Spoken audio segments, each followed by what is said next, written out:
also, people begin to struggle with the character of God in this era. This is really the era, if you're ever discipling new believers or someone who is not yet submitted to Jesus by faith, and they're learning who God is. Boy, they get to the conquest era, and this is where they really sometimes begin to struggle with who God is. Yep. And I think if they begin to struggle with who God is, it usually is because they have been told a lie about God. They have a picture of God. It's always because they've been told a lie about God. Yeah. It's because they have this picture of God in their mind that God is just like a really kind grandpa that just wants to give you gifts. I like to call this the Santa Claus syndrome.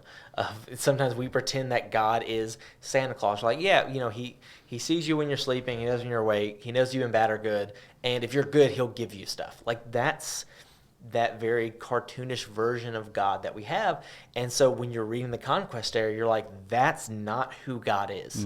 And so if, even without realizing it, you have that kindly grandpa Santa Claus picture of God in your head, and then you see God executing judgment, and you're like, wait a minute, who I thought God was and who the Bible is revealing God to be, they do not match. And so I think it causes struggle, it causes people to reconcile, but ultimately it provides a richer, deeper understanding of the character of God, because God is not just a kindly grandpa. God is creator, and he is judge, and he is sovereign.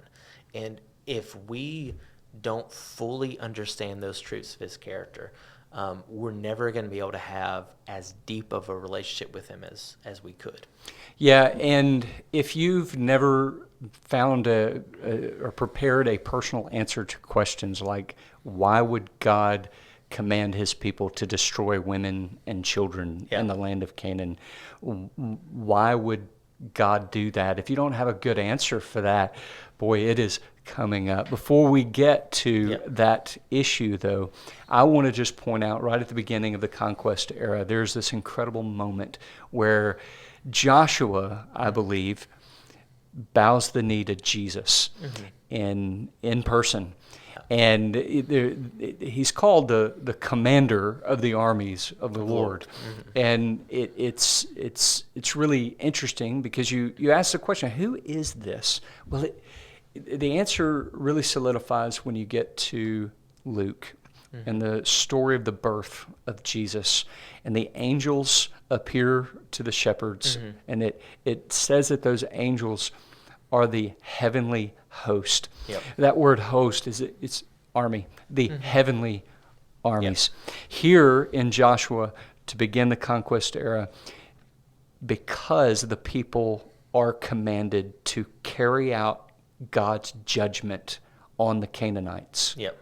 Before they carry out that judgment, Joshua has to have a moment with the commander of the armies of the Lord.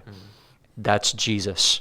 And so you have the commander of the armies of Israel submitting to the commander of the armies of the Lord, who is Jesus.